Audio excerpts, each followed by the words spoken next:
Excuse me. Excuse me. What an entrance. What an entrance. Good evening. Excuse me. Hello, everybody. Hope you are doing well. It's time for another Sunday night live stream on the 26th of January, 2025. Gotta say, that coughing explosion has just made me smile. So we're off to a good start. Before we get started, obviously tonight we're going to be talking about grow lights and propagators. I want to find out your opinions on whether they are worth the investment.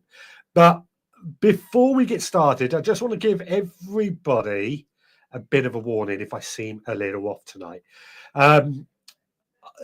Storm Erwin has meant I haven't been able to get out much this weekend. You've just heard me coughing. I've got a bit of a bad cold and what have you.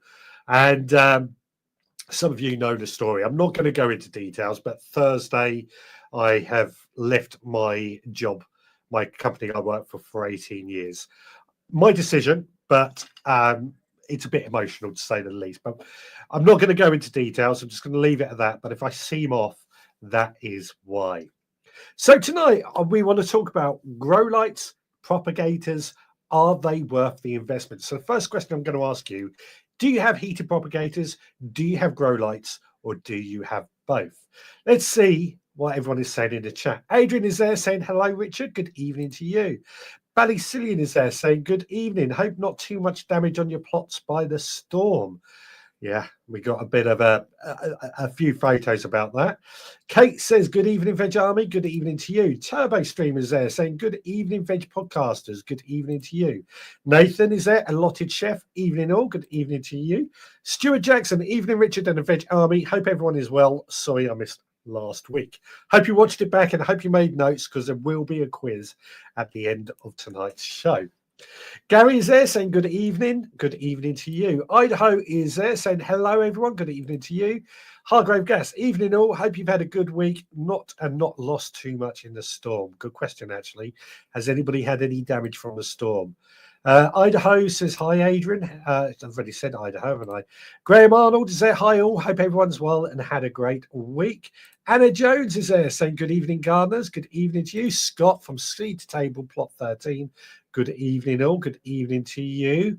Up the plots, well early for a change. Welcome along. Hope you are well. Jenny, hello everyone. I hope you've all come through the storms okay and have had a good week. Indeed, hope you've had a good week as well. Digra says, good evening, my fellow gardeners who are up for 90 minutes of useful chat every Sunday, or maybe have nothing else to say. We're here every Sunday to keep each other company nonetheless. Nicola, evening all. Hope no one suffered any serious damage in the storms. Indeed, I think that's something we're going to echo. Digra just finished cooking a chicken foo young. Going to warm it up in a few hours. That sounds lovely. Good old chicken foo young. Nigel, Muddy Boots allotment. Good evening all from a wet and blustery West Midlands. Good evening to you. Digwell says he saw my first comment. Idaho must have been something we said. It literally was the most amazing entrance I've ever done, isn't it? You should stop smoking those woodbines, Richard, says Turbo Stream. Kate says those meals look amazing and hope you're okay, Richard. I'm fine. I'm getting it, I should say, actually. Right, let's get into it. Jenny says, I don't use any grow lights, heat, etc. Never have, doubt I ever will. I've always managed perfectly okay without them. Plants grow slowly but strong in south-facing windows. Good point. Digwell says, being a refrigeration engineer, do you have a cooling down period? I think that's well gone. Idaho says, grow lights and heat match. She has. Nicola says, both lights and window sill heated Super 7s ×2. What are window sill heated Super 7s? I'm guessing they're a type of heated propagator. Turbo Stream says, no job, more gardening. Hope you can find other employment soon as I don't worry. I'll be fine. Kate says, I've got a hydroponics with grow lights and heated propagator. Love them. Chili Kate, hi everyone listening and cooking as usual. What are you cooking? Stuart Jackson says, grow lights and a boiler on the ground. So I use that for under heat. A boiler on the ground. How does that work? Idaho's going into listening mode. I hope I don't cough everyone again. And Chili Kate says heated propagators and cheap Chinese grow lights.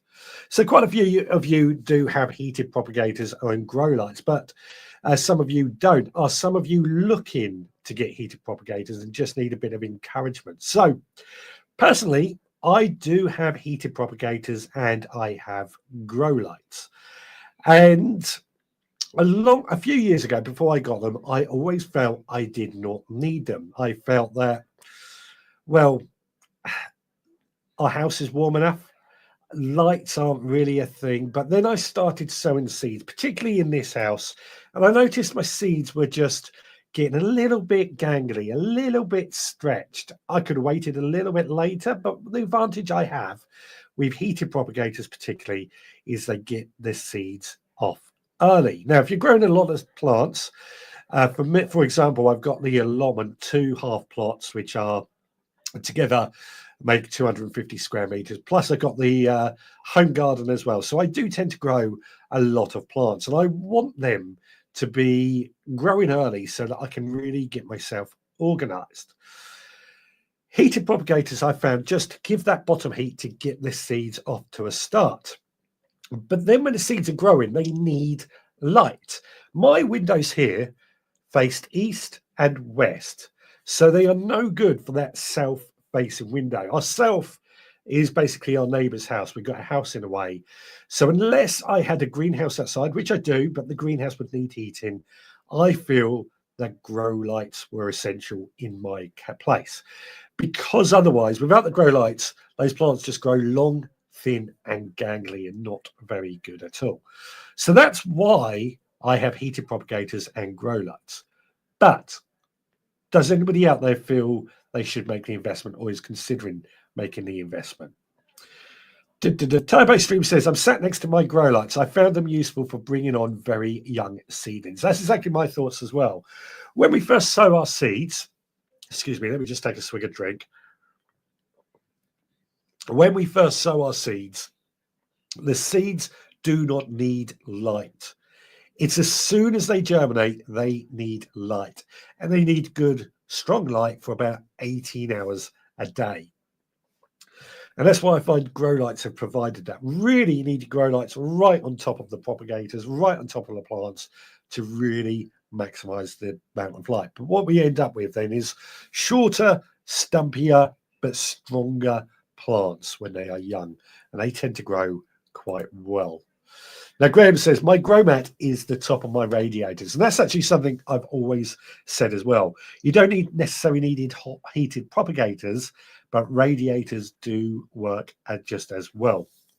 I'm going to caveat that by saying, actually, we don't often have our heating on. We have this year for some reason. So radiators may not necessarily work in our household because we don't always have them on. But if you do have radiators on throughout the winter, then that works just as well. Scott says, just purchased some grow lights and had the bendy grow lights before and have a Super 7 and a heated mat. What's all this Super 7? Please indulge me a bit more about the Super 7. Chili Kate says, Phil is making coleslaw to go with the pulled pork in the slow cooker. And I'm making bolognese sauce for tomorrow. Fantastic. Fantastic. Love a good cook up. Turbo Stream says, no heated propagators low. Tried a few things on the windowsill above a radiator this year. I'm sure it'll work. Just got to make sure when you put it on the windowsill, that the windowsill, if you've got curtains, you've got to be careful that the windowsill doesn't get cold overnight from radiation, effectively from outside. Especially if you've got curtains that block off the windowsill to keep the heat inside the house. It gets complicated, but it's all about heat at the end of the day.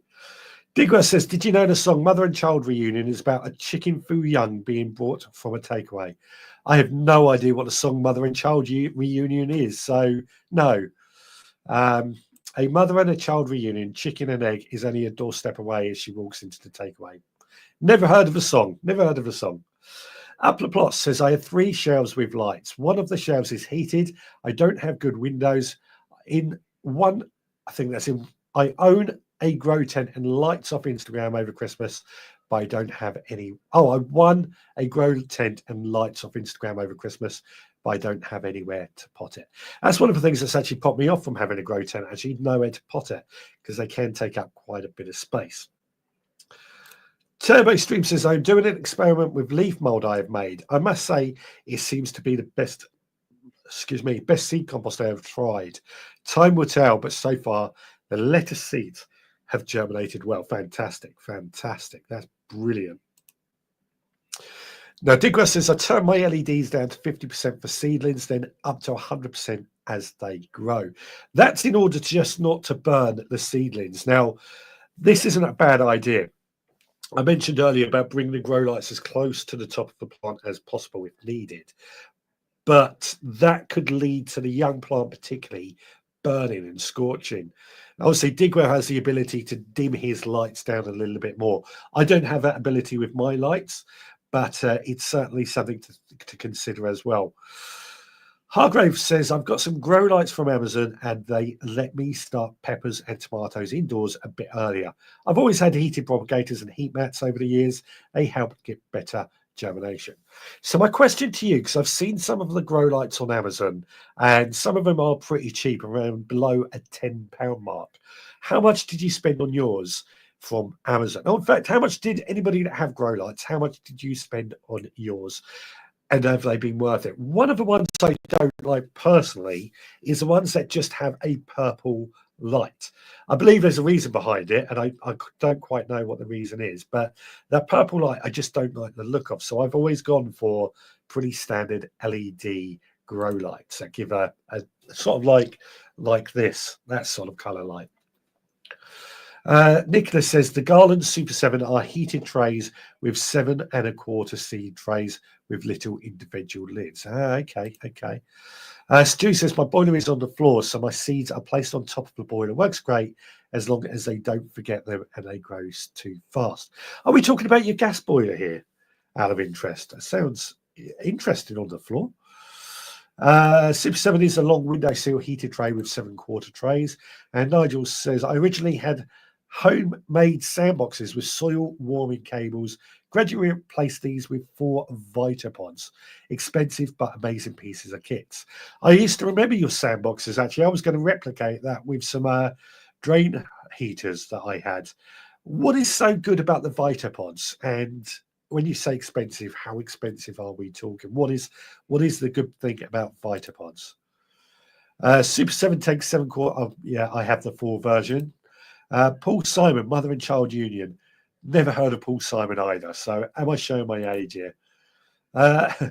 Turbo Stream says, I have a very mild chesting going on, so my house is warm at this January, so the seeds are benefiting from it. Don't close the curtains in that room normally, so hopefully no thermal shock. Fantastic terminology there, thermal shock. That's the word I couldn't think of. Nigel says, just purchased a Super 7, £39 from B&Q. Very impressed with it. Onion seeds have germinated in 7 days. By the way, excuse me, if anybody is looking for bargains, head on down to Homebase. I popped into a Homebase the other day. I got some real bargains because obviously Homebase is closing down. But if you are looking for some bargains, that's the place to go. If the leaf mold bin works, I have half a Dalek bin full of it. The trouble is with leaf mold, it does compact down a lot, but definitely worth it. Digma says, as he was talking about dimming his lights earlier, if you can't dim them, just raise them up higher for a few weeks. I've just realised I haven't checked over on Instagram to see what's going on. Upper Plots joined. Team Ararat, yes to both. Welcome and lovely to see you. And Angela Mason Garden Design has also joined as well. Apologies, I've got to keep an eye on Instagram a bit more. Kate says, I've got a new tropical fish which is heated and has light. So I might try putting some seeds on top of that to start off. Anything works in this game, isn't it? We've got to, if you've got something creating heat anyway, you might as well use it to your advantage. Jenny says, to help with a cold windowsill when the seeds have germinated, place the propagator lid on its side and pop the tray in it. So it has a side and a little hood. Does that make sense? I think so. You're sort of half opening the lid on it, half opening at the top. Richard Golden has joined. Hello all. Good evening to you. Nigel says, I've got 2 types of LED grow lights, but much prefer the T5 sunblasters. They've now been replaced by LED tubes. Yeah. I do prefer LED. They're so much more efficient, less heat given, and cheaper to run.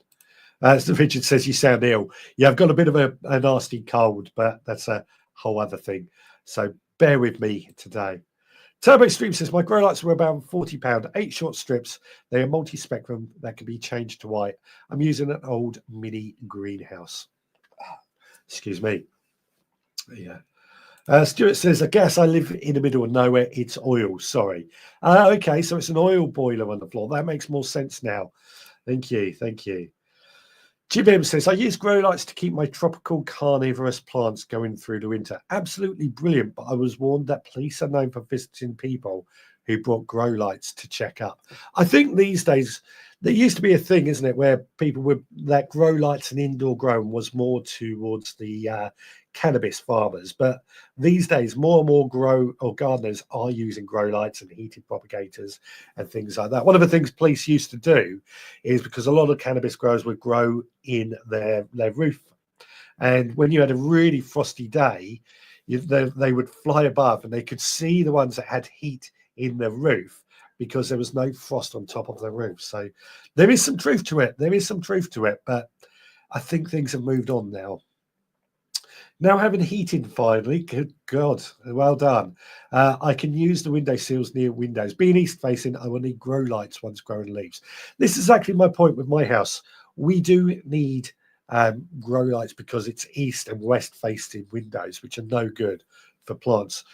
But for our east facing windows, basically at midday, it's in darkness. That's why we struggle with light here. Around £70 each for my lights. Excuse me, bear with. I think I got my grow lights from IKEA probably about 10 years ago now, and they were selling hydroponic kits that you attach these grow lights to, and that's why I bought them, and they've served me well, got to say. They even did some that were just twisted to your standard Edison screw fitting lights as well, which were also very good. But they are, I can't think how much I paid for them, but they don't make them anymore. They don't sell them from IKEA anymore. So I do think I need to invest in some more lights at some point. Greenhouse staging and a tray sits underneath, says Turbo Stream. Rob says, good evening all. Hope you've had a good and safe week. Excellent. My Boots says, Vitapods are modular, so can increase height as the plant grows. Very good with even heat distribution. I don't rate the newer thermostat controllers low. And Digwell says, Vitapods are around £140 for a small single unit. See, I was thinking about upgrading my propagators and grow lights, and I was looking for heated propagators that have grow lights built into the lid. Last year I saw some that were for sale, but I can't seem to find those ones anymore, which is a shame because I thought they made a lot of sense. Nicholas says, nothing much in my home base near me, mainly 10% off in general. Some gardening mowers, 20 to 25% off. I got 50% off a sofa bed, so I'm very happy. Roxy's not sat on it, though, of course. Hargrave says, try to post a link to the ones I've got, but YouTube doesn't allow it. 2 flat sets of lights that fold in the middle for £30 each. And that sounds quite good. That does sound quite good from Amazon. I don't know if you're in the Facebook group, but share it in there if you can. That would be great. If not, email me and I'll share it. Turbo Stream says, my onions have poor germination in my garden-produced compost, so we'll be interested to compare with some more in the leaf mould. We'll sow some mid-February. That's an interesting experiment. Very interesting experiment. I'll be interested to see how that makes a change. Graham says, Rob's roof will be nice and warm. And Gary says, do all lights have the right stuff, wavelengths, colours? I don't really know for plants. Or are there special grow lights we should use? Now, this is actually a very good question from Gary, because there are some grow lights that are specifically designed for, or certain wavelengths for vegetables, others for ornamentals, and so on. And that's actually a good question about what are the right wavelengths and colours for grow lights. It's very complicated. I'm sure there's posts out there that we can find some details on. Infrared cameras do that from helicopters now, talking about the heat on the roof, as I was saying earlier. Rob says, I had a visit from the police years ago, and the helicopter was hovering about for 3 days before. Gave you plenty of warning then, didn't it? Chili Cake says, mine were $5.99 in January 2022. That's a bargain. That's an absolute bargain. Digwell replies to Gary, yes, if they are made for plants. No, if they are general LEDs. Yeah, that's exactly it. There is certain wavelengths and things. Nigel says, just potted 37 onions and pot them in the Vitapod under lights. Wow, that's good going already, isn't it? I mean, I've potted my onions up, but they're not in the heat. I'm trying to get them off the heat at the moment. Digwell says, yeah, but you use your attic to deflect the busies from the real nefarious activity. It's a decoy, Turbo Stream, my grow lights are set to pink-purple setting and certainly seem to grow okay for very young seedlings. See, that's the light I personally didn't like, especially when I used to. Do you remember in one of the previous studios when I had the grow lights behind me? I didn't like the look of that purple pink, but they do seem popular and they do seem targeted for the correct way of grow lights, particularly, as I say, with cannabis farmers and things like that. Nicola, I got a load of cheap grow lights from a lady giving up off Facebook. Bought about 8 different ones, some spider strips, some on stands, sold as a lot. Now, no growing under my bed this year. Yeah, that's a good thing. Toby Stream says, out of a generous sowing of onion seeds, only 10 germinated. Probably why I've struggled with onions. That does sound bad. I've got loads and loads of onions, to be honest with you. Way too many. Nicholas says you can get LED bulbs at a full spectrum. Yeah, but there's a specific spectrum that is best for plants because sunlight isn't necessarily full spectrum. Oh, I guess it is, actually. Ignore me. I'm going off on a tangent that I haven't really thought out. But there is a specific spectrum that is best for plants. Gary, it depends on the wavelength of frequency. Daylight is about 5,500 Kelvin. Yeah. So 5,500 Kelvin is the sort of light temperature. So my studio lights in here are set at 4,200, which is a little bit more warmer, a little bit closer to sunset. 5,500 is what's called a bit more on the colder side, if I'm not mistaken. Yeah, the colder side, a bit more on the bluer side, which is about right for daylight. Stuart says, I only use my grow lights once the seedlings for about 2 weeks. They cost me £20 and they are multicoloured, a set of 6. Excellent. Chili Cake says, I didn't realise they were so cheap. I can adjust the blend of red and blue lights. The intensity of a light has a time. I definitely found a big difference when I started using them. So that's a good question. Anybody that does use them, have you found there's a big difference since using your grow lights and using your propagators? Do you think it makes a big difference? And would you recommend somebody taking the investment, taking the plunge and getting them? Tommy Stream says the purple setting is supposed to be a multi-spectrum light. See, purple light is nearer the ultraviolet range, as I understand it. So it could be, again, there's far more scientific people than me who know more about this stuff. I will be taking lots of drinks tonight, as you can imagine. Rob says, I have a total of 12 lights in my attic, mainly spider farmers and a couple of T5s. Question. Obviously, we know you do a lot of gardening or a lot of growing up in your attic. Do you have easy access to your ladder, or do you have to open the hatch and get a ladder out every day or something? Just out of interest. Stuart says, all my rhubarb germinated from the supporters club. Good. We do like rhubarb. And Graham says, bit off topic, but has anyone grown Golden Wonder main crop potatoes before? Going to try them this year for a change. I can't think. I think I may have done it in the past, but I can't think of it at the moment. Anna says, I previously used an old incandescent light bulbs in an ordinary lamp. It worked fine on seedlings and gave some heat also. Yeah, I can see that working. My lights have timers set to come on for 3, 6 or 9 hours. I do think a timer is quite important. I've said this when we talked about what are these things, hydroponics. These lights are on a timer, but ones I've had in the past have not had a timer. And there we go. Nigel has come up. I knew one of you would be bright enough to tell me the details. So the low numbers of the Kelvin spectrum, 3000 Kelvin is what you want for veg. So more the sort of, what are we looking? More towards the redder zones, but 7000 for flowering. So more towards the blue zones for flowering plants. So that's interesting, isn't it? Very interesting. The quantity of light affects the rate of growth, and plant LEDs are balanced to give the best. General LEDs are a sort of jack of all trades, master of none. Yeah, general LEDs are there to illuminate. LED or grow lights are there to make plants grow.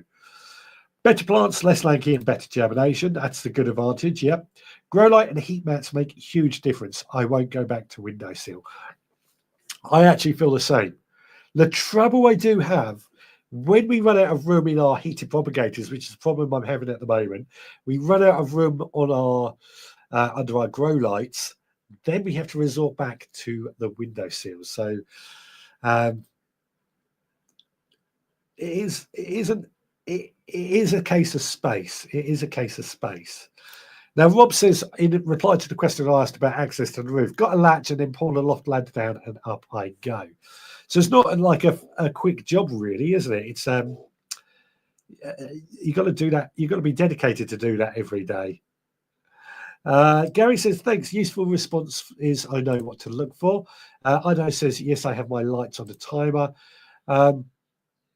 Digwell says, bright enough, Richard, the puns.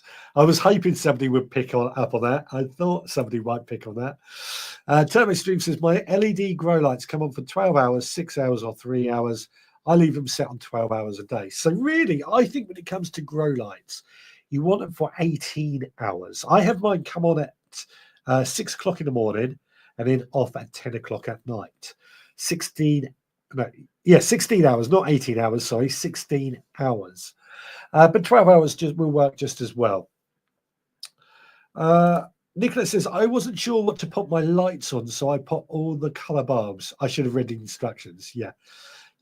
Always read the manual. RTFM. Read the fucking manual. Let's check Instagram quickly. Yes, it does, says Team Ararat, saying it makes a big difference. There we go.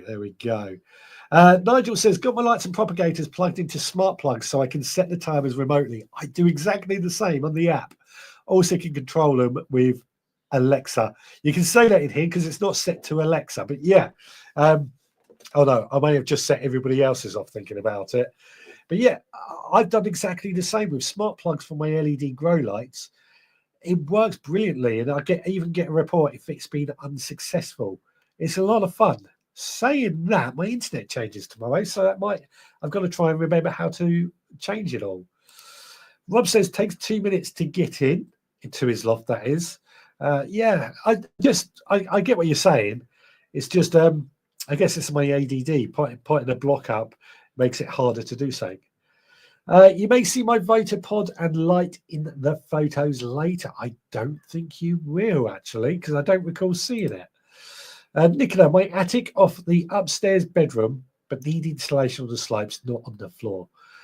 Yeah, I mean, ideally, we would have an entire room dedicated to this, wouldn't we, if we could? I'm not going to read that out, but you get the idea. 16 to 18 hours, yes, says Digwell. Thomas Drew says the 12-hour setting is a maximum, so just that it seems to work okay, which is true. Yeah, I mean, 12 hours will be okay, but I go for 16 hours because it's close to what you would get in the summer when plants really do grow. Digwa says real men don't need instructions. That is true. That is true. But we're not sexist in this place. Real people don't need instructions, you could say. Oh, Richard, what have I done now? What have I done now? What have I done now? I'm going to have a swig of drink.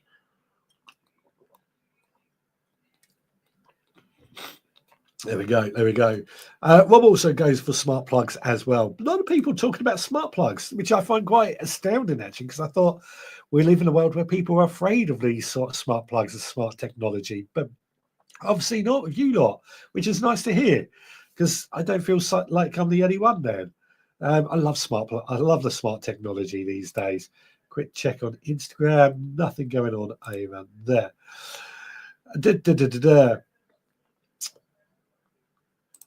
Nigel says, I've got my first Vitapod set up in the loft because I can't get in my greenhouse yet. Needs a good clear out.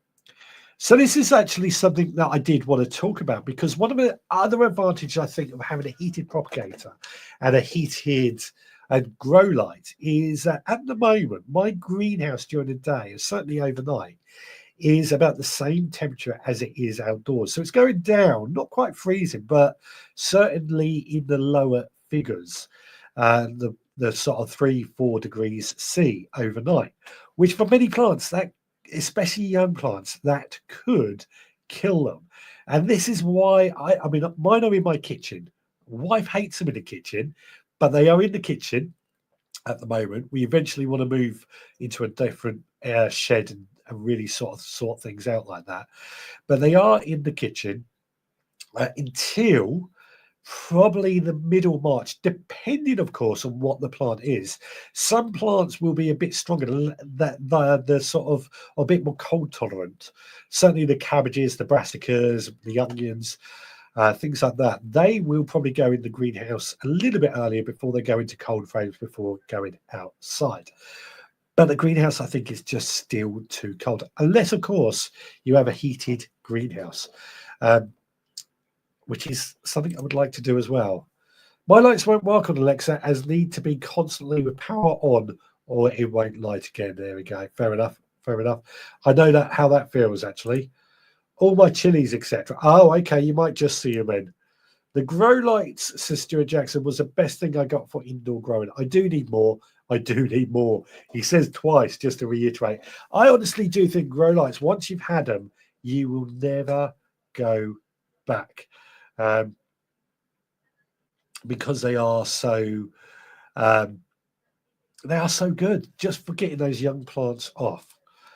Jim M says, I've been doing 18 hours. I think I'll save some money and switch to 16. 16 is about right, because that gives 16 hours of daylight, 8 hours of nighttime, which is when, if I remember correctly, going back to my biology years at school, when the photosynthesis changes and they start breathing in oxygen, and they change that entire, all part of their ideal thing, I guess.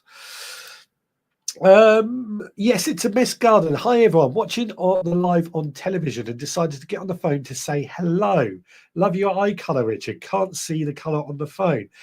I do transmit in 1080 now, so when you're watching it on your TV, it's probably a much better picture. I think I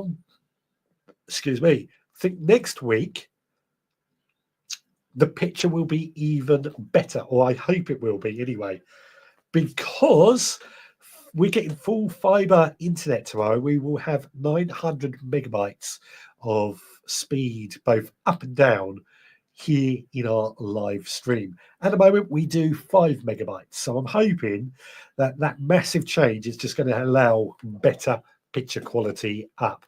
Anyway, that's beyond the point. Turbo Extreme says, I must be honest, I'm not a smart plug user or these smart speaker devices. I once told the Google one to F off. Yeah.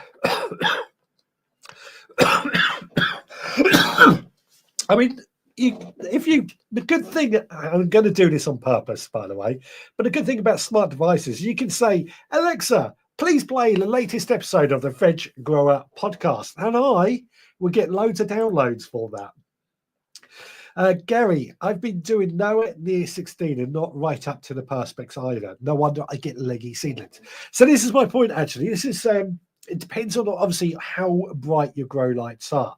But you've got to think a plant, a seedling gets leggy because they're trying to stretch and reach to the light as much as possible. If you've ever been for a walk in a shady forest or anything, you often see this little branch from this one tree that is stretching out to try and grab that one little patch of light. And it's the same with seedlings. They're trying to stretch, they're trying to grow and get that light because that's what they need. Once they get right into that good light, it is perfect. So the closer you can get it, obviously be careful at the same time as we said earlier, but mine are about, they're probably about 30 centimeters off, to be honest. They should be a little bit closer, but we seem to do okay with it. But my ones are quite bright, so that does make a difference. Nigel says, Richard, get a diesel heater for the greenhouse. Had mine on this afternoon while pot it on, and you can with an on-off with Bluetooth remote. That's my plan. That is my plan, to get a diesel heater for a greenhouse / shed once everything comes to plan. I mean, I'm unemployed now, so I may not have this option, but the plan is I want to get a new shed and a new diesel heater in order to have a heated greenhouse type thing. Nicholas says thumbs up. Oh, yeah, please do give us a thumbs up and like and follow and subscribe and click the notifications so you know when we go live. Stuart says, is it too late to plant a cherry tree as a supermarket still have them on offer? Thanks, team. No, it's not too late. In fact, it's probably the ideal time. The one supermarket is probably dormant, and it's probably a bare-rooted tree. So it is ideal time to get those in, provided, of course, your ground's not frozen. Rob says, wish I could get a smart plug for the wife. Oh, you're on thin ground saying that. I'm not going to say that to my wife. Digwell, unless I buy an adapter, I cannot use smart plugs, etc. as EE Wi-Fi ID 5G 5 gigahertz only. Smart devices run on 2.4, LED pot and kitchen garden now controlled manually. Yeah, that is a bit of a problem. That's the point. I hope that one is 2.4 as well. Otherwise, all my smart devices are screwed. Toby Street says, I had phoned HMRC this week and was annoyed at having to use their blue in auto speech thing. Don't. It's annoying, isn't it? I just wanted to speak to a human being. No fan of AI neither. AI has its places, but I know what you mean. I know what you mean. Graham says, should be okay to plant trees up to the end of February. Nigel says, Alexa, stop. Yeah, I should do that. Stuart says, thanks, Graham. The Kentish Gardener. Oops, I'm late. How are you all? Good evening, Kentish Gardener. Lovely to see you. We're talking about heated propagators and grow lights and whether they are worth the investment in your opinion. Very quickly, just check not that one. Check Instagram. Nothing going on over there. Digwell says, if I tried that on Alexa, it'd tell me the content was banned. Oh dear. Asking Alexa won't work for us. You're playing it through it already, so she can't respond. Fair enough. Oh, sorry. Yes, I have got to stop saying that name, haven't I? I'm sorry, everyone. I'm sorry. I'm sorry. I'm gonna stop saying that because I'm getting told off. Apologies, everyone. Oh, this is tipping up no end. Nicola, they have been doing a survey in my area for fibre. It stops at the bungalow at the bottom of my hill, so close but so far away. I'm lucky to get 5 to 6 megabytes. Often don't even get that. That's why I'm so excited. And it's not through it's not through, I was going to say BT, but it's not through OpenReach either. It's an independent one. Yeah. Kentish Gardener says, I put all of my seedlings under my aquarium lights. The tank is planted and I bought grow lights for the tank. Dual purpose. There we go. Another person talking about aquariums. So that's a good idea. First thing did was with that thing was fart. Nigel says, check out his episode 302 over on the Muddy Boots gardening channel. How to install a diesel heater.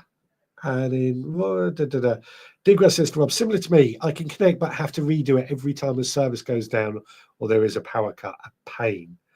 Oh, really? Really? I don't get that, but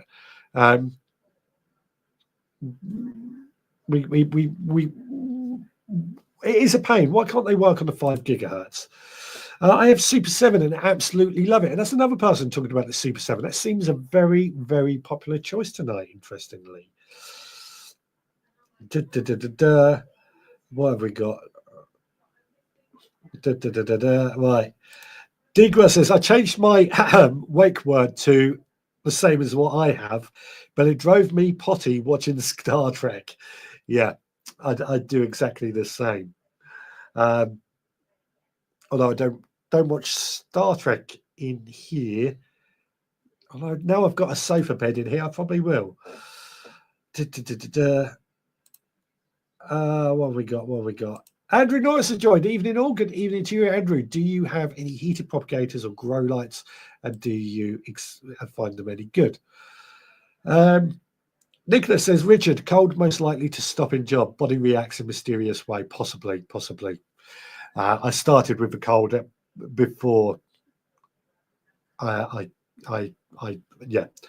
possibly. TurboStream says, certainly posher over the border than the back country folk, Nigel. Talking about the area that they live in. Nigel says, Rob, sell them to Richard. What was... Rob says, I got 2 Super 7s, hardly use them now. Yeah, I've not... I think I used to have a Super 7 or something along those lines, but I don't know what happened to it. But it might not have been a Super 7, but I just see they're very popular tonight. So I'm going to have to look at... well, I do have grow propagators. I'm just thinking I need to add more. Do you use an alternative or just without heat? Says a Kentish gardener to Rob, since he doesn't use the Super 7s anymore. Good question. And Jenny says, sofa bed in the shed. Yep, sofa bed in the shed, in the podding shed, for when we have guests around. Or, well, the idea was for Roxy to sit on when we go live, so we could set up Roxy camera. She won't go on it at all. It's only been a couple of days, though, and it's been a bit hectic for her, regardless. Now, I do want to quickly just sort of say, because of this cold, because of everything, the storm at Ewing and everything that's gone on, I've not made any of the videos for tonight's live stream. The mission that you sent me last week to build a vertical planter, I will do that for next week. But I have cooked this Hairy Dieters lasagna, which we might do in a minute, and we're going to do the rent as well. Apologies for that. As I said, it's been a challenging time. Sometimes, especially, and I've always said this with storms, sometimes you just have to take the rough with the smooth and just think, put our health and life and selves first. Talking of which, I better upload those photos quickly. Let's just have a quick look. Is it? There we go. Right. Where we got? Toby, Super 7 used to be a big can of beer back in the day. I have a vague recollection of that. Yeah. I got 5 heat beds and lights over them. 5-foot heat beds, sorry. Crikey, 5 foot. That's quite some going. Nicholas says, put some bubble reflective insulation underneath Super 7. It keeps heat in. That's actually not bad advice for any propagators or any heated propagators. Put a bit of reflective insulation underneath so it doesn't conduct or reduces the amount of heat that is conducted through to your window sills or whatever, which does keep them a little bit more effective. That actually does make a good lot of sense. Digra says, ask the 5 gigahertz question to a supplier at a show. It's down to the higher quality chip costing more. Okay. Nigel says, sofa bed is in the shed for when Richard upsets Amanda. Yeah, that sometimes it's going off on a tangent, but sometimes, especially in the summer when it gets really hot, Amanda does find me sleeping in some of the oddest places just because I want a cool down. It gets so hot overnight in our house that I need to cool down. So when I lived with my parents, one morning my mum found me sleeping in the garden in my boxers. The neighbours loved it, I'm sure.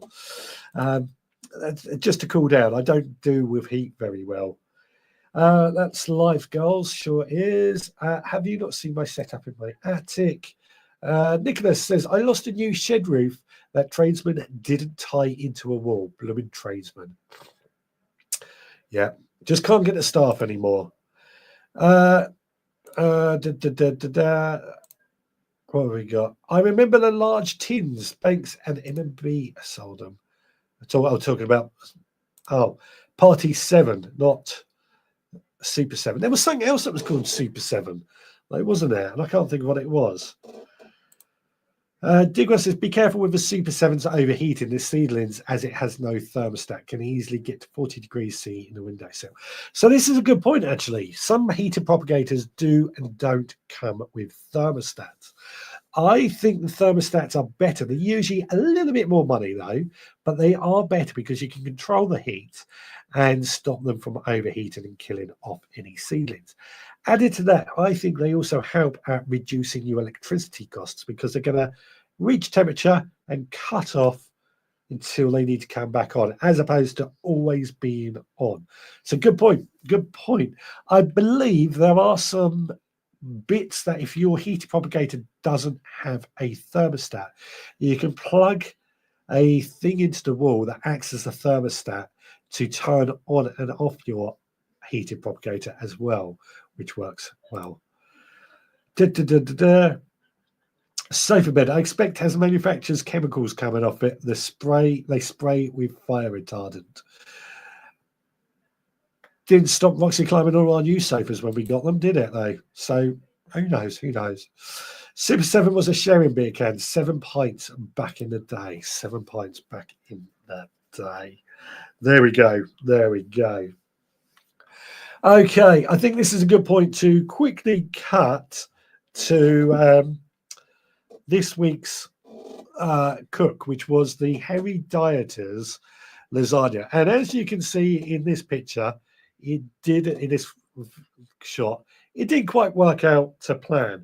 Now, I have to admit, I didn't follow exactly to the letter the Hairy Dieters lasagna. What I did is how I normally make lasagna, I just replaced the pasta with leeks. As I said, I haven't made a video for this. So what I did is I made the bolognese sauce with a few tomatoes in our liquidizer, a bit of other onions, basil, garlic, etc., etc. Made the bolognese sauce up. I then, in a pan, browned off some mince, drained off the fat, put the mince to one side, and softened some onions. Then I threw in the browned mince with a bit of seasoning, pepper, garlic, etc., etc. Added in the bolognese sauce and then cooked the mince until it was ready. Normally, I would also add chorizo, but I didn't think my throat could handle chorizo today. Then what I usually do is pour that into a lasagna dish, add in the pasta, which this time we've replaced with leeks.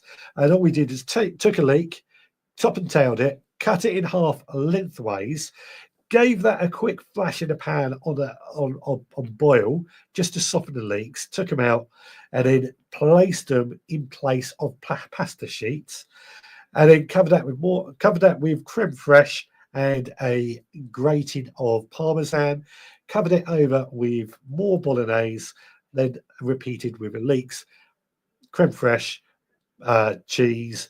We also topped with some basil leaves, and now it's time to see how good it tastes. So I've got to admit,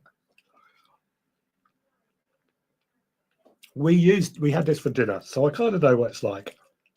The leeks themselves are still very al dente as a pasta, so I don't think it's quite worked.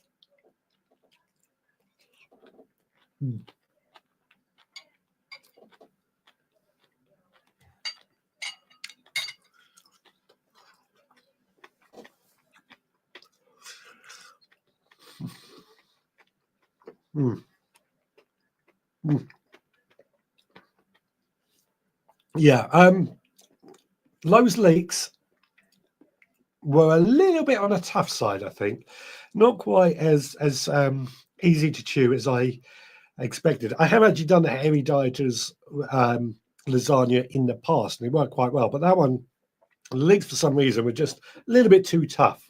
So I'm going to give that, as this dish, a 6 out of 10 based on how I cooked it. Admittedly, I did do it in a rush for obvious reasons, but 6 out of 10 for that one. Digwell says, be careful with Super 7s overheating. I already said that. Jiffy 7s you are probably thinking of. I have some. They seem better for brassicas when you use them. Now, there was something else called Super 7s. I just can't think what it was. There we go. Super 7s just heats the compost to an ambient of 8 degrees C. You can buy a thermostat, but it costs nearly as much as a Super 7, so might well be worth a £70 unit to start with. There we go. That's something to think about there. Nigel says you can buy a separate thermostat to plug in. It has a temperature sensing probe to place on growing enclosure. That's what I was talking about earlier. Yeah. Toby Stream says I will be sowing some collies soon in them. Yeah, what I find with brassicas when it comes to heated propagators is that you do need to get them off the heat pretty quickly, because they can have a tendency, brassicas get too hot when they're young, they can become quite leggy. So you do need to get them off the heat almost as soon as they're germinated and growing well. I have a routine, actually. When I first sow seeds, they go in my heated propagator 1. This heated propagator has no lights and all the vents are closed. As soon as they germinate, I then move those germinated seeds up to heated propagator number 2. That is under grow lights, and that has the vents open just to allow for better ventilation. And then about a week or so after that, I then move them onto heated propagator 3. And that, again, it's still under grow lights, but I have no lid on these. And then about a week later, they move on to another tray, no heated propagators, but under grow lights. It's a production line, as I like to think of it. Rob says Super 7s are okay for sowing your tomatoes in.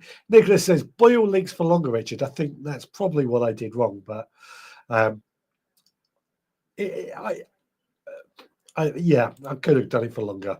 Marrow lasagna works really well. I'm not a lover of marrow, so I have to try that. I wonder if courgette could work just as good. Turbo Stream says, I did have a heated propagating tray. It was a cheap one. The wires were in between 2 trays and the trays were glued together and the glue melted. It went in the skip. Yeah. Like so many electrical things, it's worth making an investment, because cheap normally means cheap. Andrew Norris, I have to say, substituting pasta sheets for leeks is a brilliant idea. I think it is as well. It works normally it would work quite well. I think that just is a little bit chewy. Super 7 bonus for me is small footprint and easy to separate individual trays. Thermostat is about £15 to £20. Super 7 is a car. Perhaps that's what I'm thinking of. Are you thinking of Jiffy 7? No, it's definitely not Jiffy 7. It's Super 7.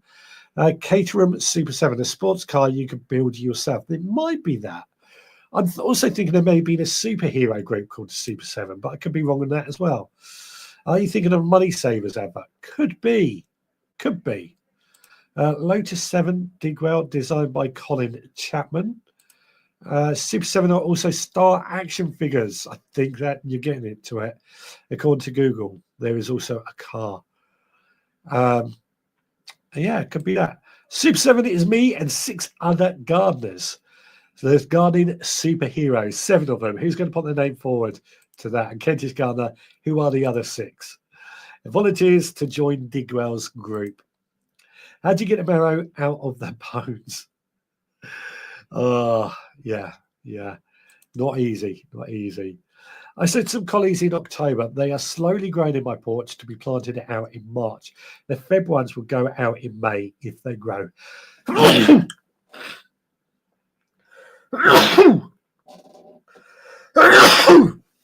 Excuse me, sorry. Sorry, everybody. Excuse me, sorry.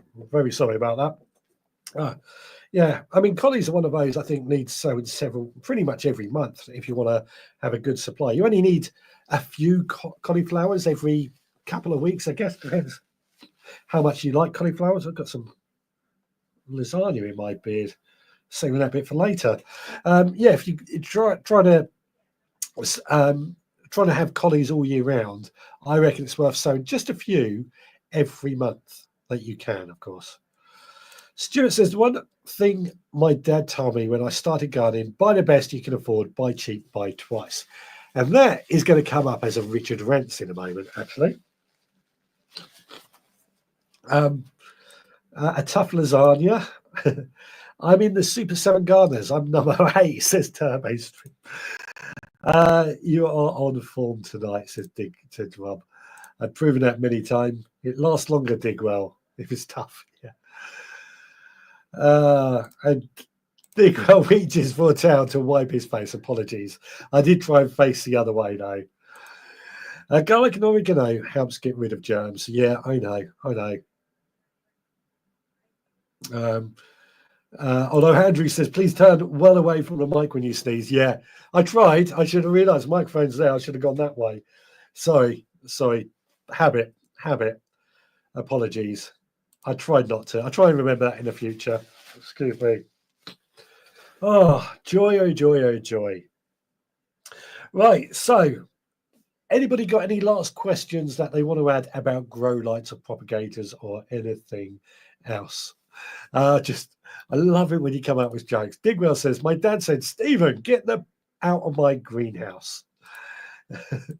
Lots of laughs as well. So let's have a Richard Rents segment. By the way, don't forget to suggest a recipe for next week. We're going to save this week's mission for next week because obviously, as I said, cold, etc., etc. But my rant this week is one that I have been brewing up for a while. Obviously, I've got quite a few things to rant about at the moment, but this one is something that has been annoying me. We mentioned earlier about if you buy cheap, you buy twice, and that's something I certainly agree with. But I was looking into a few garden centres, and I was looking for some sort of grow houses, the type of things that come up about, you can't see my hand, come up about this high. You can use them for young plants, a mini greenhouse type thing. However, what I've noticed when I was looking around at these things is that years ago, you used to be able to get one that came up to that high, had 2 shelves in it, made of wood with decent windows on it. They used to come up about £50 to £60. Nowadays, they are over £100, which, okay, you take in inflation, we all know the price of things goes up. The thing that really annoyed me more than anything is the fact that the wood they've used is so much thinner, so much less durable, and so much lighter that I don't think these grow houses are going to last any length of time. I think for the money, I just think that they are getting greedy, trying to take more money, but give us a less decent product. In the past, items that we would buy were made to last. And I've seen that in my career in refrigeration. I would come across fridges that were older than me and were still working. Whereas fridges that were under 10 years old, I was condemning because they just were not worth repairing. And it's coming that way into the gardening scene as well. These grow houses, wooden grow houses, overpriced and not as good. So the alternative is, of course, these sort of plastic ones that you get metal poles that clip together and then it makes like a frame. I think we've mentioned about it that Turbo Stream has something similar in his house. But you pour over this plastic canopy, a bit like putting together a tent. How many of you have had those and then a strong wind comes along one day and it blows them over and all your plants get lost? They are, in my opinion, not worth the money. That's one of the reasons I stopped using those ones. But with the price of these wooden ones going up, not worth it. I did see in one garden centre, they did have one of these grow houses that was very, very sturdy. Looked very, very good. Looked like it was built to last. It was £1,000. So it was almost 10 times the price of these cheaper ones. If I had the money, I would go for the £1,000 one. Realistically, we don't have the money. However, on the right side of that, we went into Homebase, as I mentioned earlier. It seems to be closing down. Went into Homebase, and they're selling one of these off for £39. So I got one of those at the price I was happy to pay. But don't you find that the price of things have gone up, but the quality has gone down, and it's not good. It's not good. Referring back to as well the phrase I said that if you have the money to buy the best that you can afford, otherwise you buy twice. There's a saying, and I may get this saying quietly wrong, but the saying is that it's expensive to be poor. And what is meant by that? Let's take a pair of boots. A rich man will buy a pair of shoes that will last 10 years and his feet will never be wet. In that same years, a poor person will buy 10 pairs of shoes and his feet will be wet. I think that is very much the same sort of thing that's going on in the gardening industry at the moment. Cheaper products, more expensive. That's my rant over. I'm quite calm, but I think there is a bit of a rant there. What do you think on that? Now, Nicola does ask, what propagators would others recommend other than the Super 7 Len? Vitapod are very expensive. Yeah, good question. Good question. I'm trying to remember the make of mine. I want to say Skanky. They seem pretty good. Anna Jones says, has anyone ever made a sunbox from aluminium foil and an old box to reflect light for seedlings? Is it worth doing? So that's kind of similar to a bar fridge I have in my garden, which the bar fridge is basically a bottle fridge that you might see in a pub. And it does work. It does work. It reflects light because it's all metal on the inside, because that's how they would use them. The trouble with it is that in the even May, it would get too hot in there. There would literally be steam pouring out of it. So it does work, but it can get a little bit too hot. Nigel recommends to Nicola to build a sandbox with soil cables. Nicola says, I did see your long homemade ones. You had that you took out. Tommy Stone says, I bought 2 Wilco mini greenhouses. The staging was okay, but the cover disintegrated by year 2. My grow lights are on that staging, which is perfectly okay. You've been lucky then, because some of mine that I've had in the past rusted away within a couple of years. But yeah. Digler says, plenty of free grow houses scattered around the allotments after year-in, whatever it's called. And Nicholas says, I've had several blowaways, but put pavers at the bottom to keep them in place. Yeah, that's what we had to do. But then effectively, you end up losing a shelf by doing that. Toby Stream says, I bought another mini grow house with a green cover, which seemed to be better built. Yeah, again, it does work. Does work. Andrew says, a sunbox. That sounds like a brilliant idea. Nothing beats building stuff yourself. I might try it. Yeah, just be careful. It does get a bit too hot in full sun in the summer. Idaho says, yes, I bought one of those cheap greenhouses and it blew away. That's my point. That's my point. Andrew says, in Croatia, we say, I'm not rich enough to buy cheap. That's a good point. That's a very good saying, actually. I like that. We're not rich enough to buy cheap. And that kind of sums it up, doesn't it? Doesn't it? It does mean exactly like that. Tommy Street says, I don't really want or need a proper greenhouse. So with care, a small grown house should be able to last a few years. I only want mine to harden off a few plants. And that's kind of what I wanted mine for, actually, to harden off a few plants. But I didn't feel they were worth, I think it was like £120 for something so flimsy that it would fall apart with the slightest gust of wind. And that's what popped me off. Something so flimsy costing so much. Digwell says, darn, I need new boots. Is that because your feet are wet or because they're dry? Scott says, I made a sunbox with an old box and tin foil and used it with cheap grow lights. And it did improve the lights a lot. It does make sense. It does make sense. Stuart says, the garden centre I went to this morning, all their tools were at least 30% off. Good names, But saying that, my small fork is at least 35 years old. A bit like Trigger's broom, it's had lots of handles. Nothing wrong with that, because that shows that you're taking care of it as well, and making it last. And that's the great advantage of having decent tools. Nigel says a few plot holders on my site have got the cheaper tunnels by driving 2x2 posts in the ground and securing the frame to these.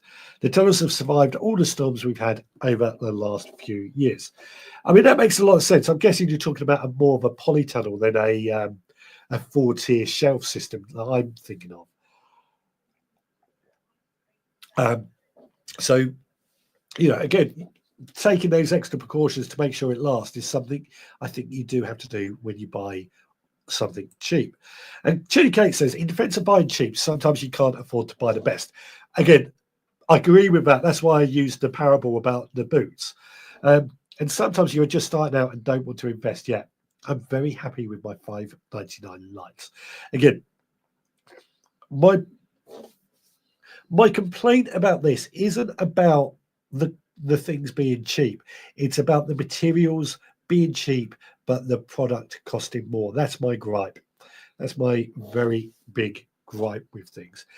Things could be built cheap, or you can buy things that are cheap, but they will last. Anybody that's been in the army will tell you a lot of their stuff that they buy in the army, in the military, often are fairly cheap in comparison, but they are built to last. And I'm talking things like bags and stuff like that. And the issues are with poor quality coverings. Yeah. And flimsy materials. The Stewart thermostatic heat and grow electric propagator has a thermostat and is around £45. That's a bargain. That's a bargain, actually. I think Stewart was the company I was thinking of, not whoever I said it was. Turbo String, my £20 grower house is in the shed for the winter. I wouldn't leave it outside in the winter weather. I agree about the wooden ones. Some are just flimsy. And that's my complaint. That is my complaint about it being flimsy but costing more. A decent grow house should last you for a many number of years.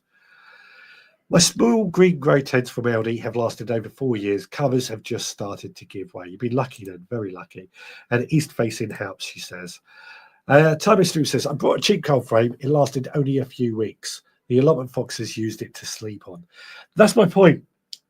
We know that when we're in a garden that things are going to happen. There's going to be foxes, cats walking across these things that cause issues. And they should be strong enough to cope with these. As I said, these grow houses I've seen in the supermarkets, 120 quid. I don't think they would survive even a cat walking across it. But that's nature, isn't it? It's going to happen out there. Turbo Stream says, I will rebuild it at one point. Fantastic. So has anybody else got any thoughts on my gripe, my complaint, my rant? Of course, we will have another rant next week where hopefully I'll be a little bit better and be able to really get into it. There we go. Nathan says, I've got a Stewart propagator. Nice bit of kit.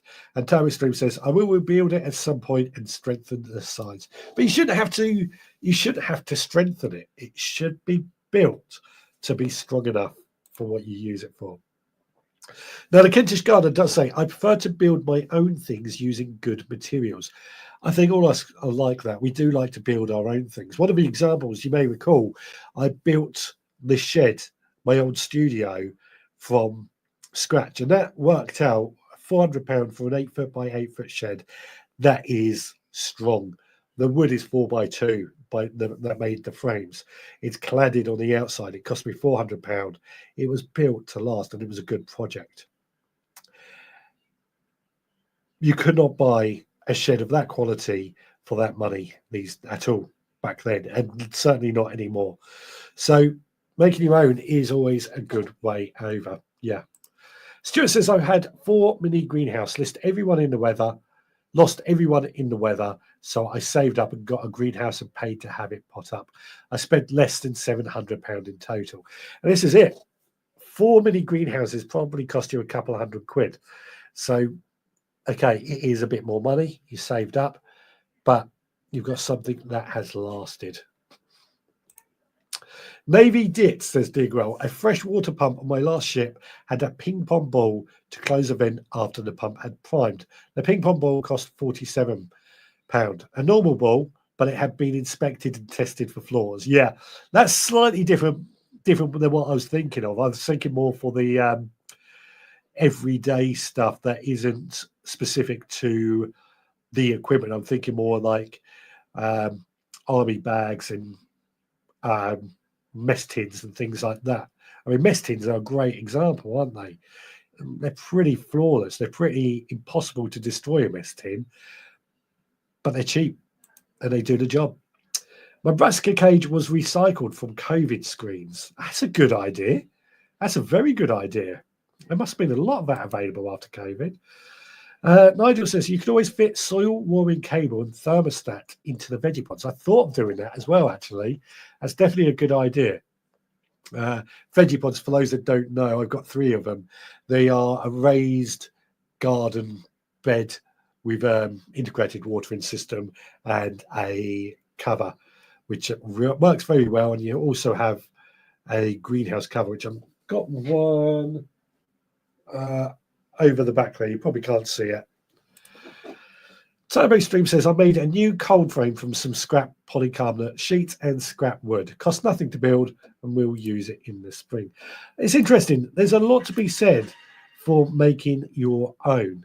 Over on Instagram, Phoenix Biochar CIC has joined and Philly6226, young Philly has joined. Welcome along, which is quite fitting actually, because I'm thinking, yeah, it's about time that we go to some of your photos. And some of these photos, well, the first few photos, I try and restrict all the photos to just one photo per person. But Philly and Shipyard sent me so many photos earlier that I felt we needed to start with those. Buckle up because we are in for a bit of a ride. As you can see, this was Philly and Shipyard's allotment. This damage, I think it's their allotment anyway, the damage they received on their allotment with this storm. That's catastrophic, isn't it? That does look really, really bad. It's very humbling, I've got to say. But it's not just that. This is their type of grow house, I guess you could say. The plastic has been ripped clean off. So, again, not looking great at all. Not looking great. A shed has been completely flattened. Again, doesn't look great at all, does it? But it just goes to show how bad it gets. Greenhouse has been twisted on its side and all the glass smashed. Awful, awful. And a polytunnel pretty much ripped in half. Again, not what you want to see. A lot of damage there, to say the least. If I'm not mistaken, I think that's the last photo because I wanted to try and cheer everyone up at the same time. No, there is one more photo. Another greenhouse completely smashed. Stobuin, or however you pronounce it, not good at all. Now, on a lighter mode, Stuart went into a garden centre today and got these wall pots for £1 a bag. Wall pots have been pretty popular lately. I'm still mixed opinions on them, but they are a good alternative for young seedlings. I've got some somewhere. I've got the newer ones actually here. As he throws stuff around, these are the newer ones. They're grey and they seem to be a little bit better at lasting, but they're good use for basically a wall plant pot. Next, the chilies, Philly Chill and Chili Cake, are wondering if it's possible to save these seeds from their Cape gooseberry or bacillus, as it's also known. I've never saved it myself. I'm pretty certain it can be done, but you've got no harm or you've got nothing to lose by trying and everything to gain. Give it a go and share with us how you get on. Now, Jenny's chilies are go, go, go. Is this one of those super sevens. Let me know. But you get the idea. How chilies are sown and off, hopefully, to a start. Now, this is Digwell's propagator he mentioned earlier. And as you can see, lots of chilies and aubergines that are already off to a great start. In Jiffy Sevens by the look of it, and I can see there's quite a few chilies and aubergines already underway. And I think it just goes to show how the difference that grow lights and heated propagators really makes with these plants. Now, Kate is hoping to sort out all her seeds using these containers by having one container for each month. And in that month, those seeds correspond to the plants that are growing. So January would have certain seeds, February other seeds, and so on. Lots of options there, lots of ideas. Has anybody done anything like that themselves? Scott has also got some grow lights. These are the Spider Farmer, which are very expensive but very well made load of grow lights. I'll be interested to see how well Scott gets on with these, especially as that's something we've been talking about tonight. So please do keep sharing your photos. You can post them in our Facebook group. You can send to me via social media or email me, richard@adventgroundpodcast.co.uk. That's richard@adventgroundpodcast.co.uk. Let's go back to the comments. Where were we? Nicholas says, I bought some COVID screens from IKEA cheap about a couple of years ago. Good use of them. Timing stream, I mostly use that small seed bed for sowings, as in previous years it seems to work. Is that your seed bed that you had on the allotment? Stuart says, I'm thinking of building my fruit cage as I can't find the size I need under £200. It's only 3 meters square. Give it a go. A fruit cage should be quite easy to build, depending on what materials you use. 3 meters square, go get some 2x4s from B&Q. I think they're a couple of quid at the moment. You might need, 20, so 40 quid, and then just come up with some material to act as the netting. Could use netting, could use wire. Up to you. Digwells, don't remind me of mess tins and compo rations, mock turtle soup and chicken curry. See, I love a good mess tin. I use my mess tins in my camper van because I cook in it and I can eat in it. It's just so convenient and saves space. Plus, they're indestructible, really. I mean, I'm sure if you wanted, you could destroy one, but they are indestructible and they're good and they're cheap. Kate says, I'm so sorry about that damage. Digwell says, nightmare. Andrew says that is heartbreaking, completely heartbreaking. Very, very sad.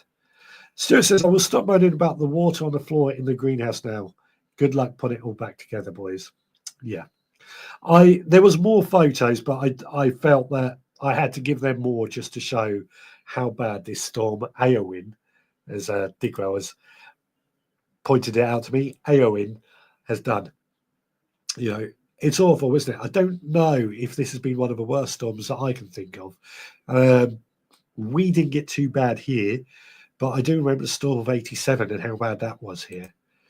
Nigel says, keep a look on building sites for damaged Harris fencing. The frames would be ideal for fruit cage or brassicas.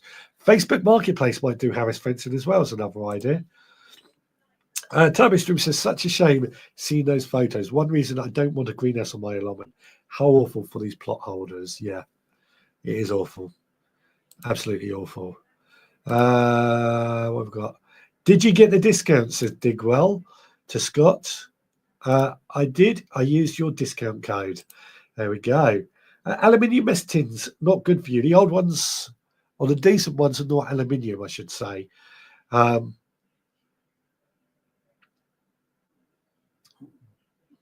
My ones aren't anyway. I know that much. Gary, I had a damaged 3 foot by 3 foot. I think it's 3 foot by 3 foot polytunnel. They can't be 3 meters by 3 meters. Sorry, I used the frame of that for a brassica cage. That's another option, isn't it? An old polytunnel cage. You could use that as a frame for a brassica cage. Sideways stream. My seabed was a simple frame of pallet wood with a frame of Enviromesh as a lid. Make a new version this year. I need to make a new Enviromesh lid for it. There we go. And Digwell says, woohoo, indeed. Well, We've still got 10 minutes of this show to go. Does anybody want to add anything else to anything we have discussed tonight? Added to that, also, I need a recipe for next week that you guys can come up with. I've lost my tissue, so I have to wait for that. Any recipes for next week? And I'm trying to think about what we could talk about next week. I'm not sure. Not sure.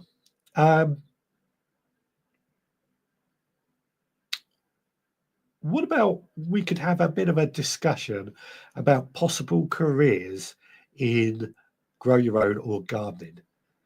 Off the top of my head, as a subject idea.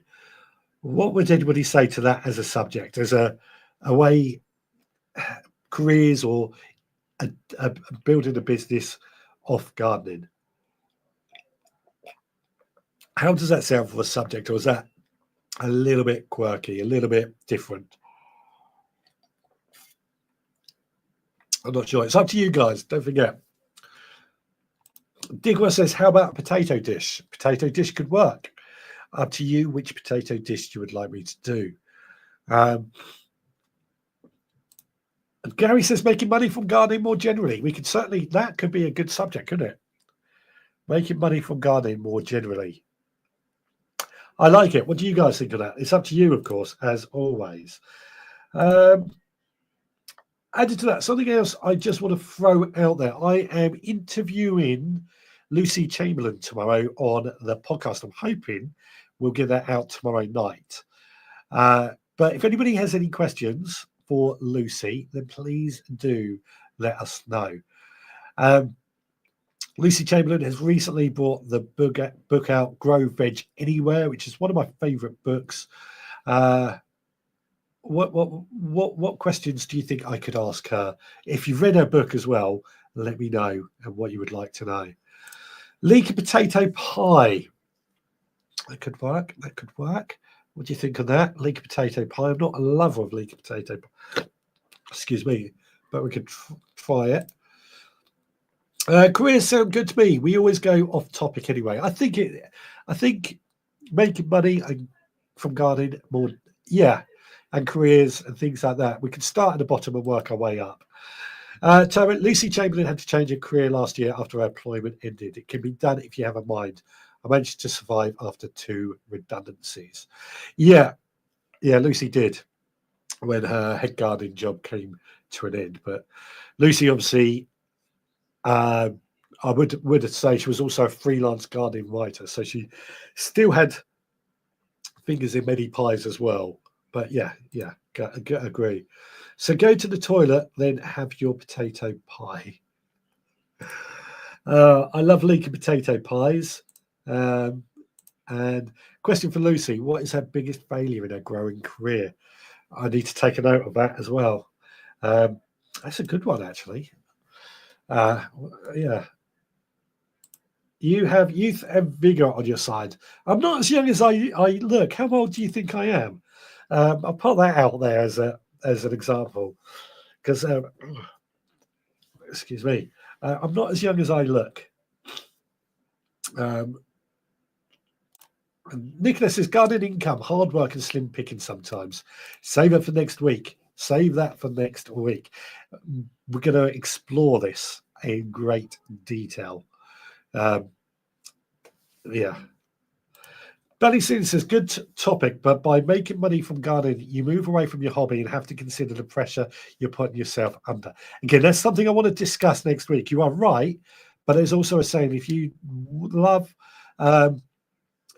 what you do, you never have to work a day in your life.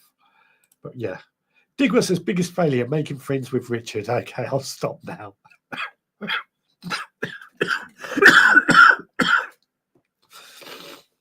Yeah, that could be her biggest failure. Yeah. Where was it?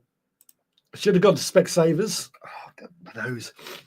A lot of people out there call themselves gardeners, and all they do is cut your lawn. That's gardening, isn't it? It is gardening, but I get what you're saying. Please, can you ask her for space-saving ideas for a community garden? Yeah, I can ask her that. Jenny, have you been taking notes? If you haven't, don't worry. Turbo Stream says, you look 5, hang on, 6. No, um, keep going. Nothing wrong with my eyes, Dave. Andrew, night, everyone. Thanks, Richard. Hope to catch you next week. Still got a few minutes to go. And nobody has guessed or even attempted to guess my age yet. Don't worry, I won't be offended. I could do with a bit of a laugh, so please go for it. Thank you, Jenny. Thank you. Nigel says there are gardeners and there are growers. It's a good difference between that. Yeah, so any more questions you would like me to ask Lucy? I think we've decided on leek potato pie and what do you call it? Making money from gardening, etc., for next week.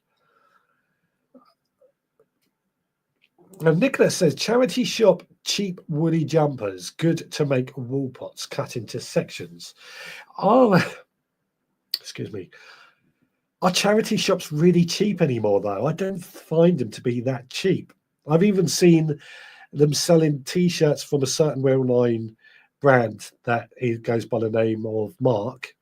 Oh, the last 4 letters goes by Mark. I found charity shops selling their T-shirts for more expensive than they are in the shop.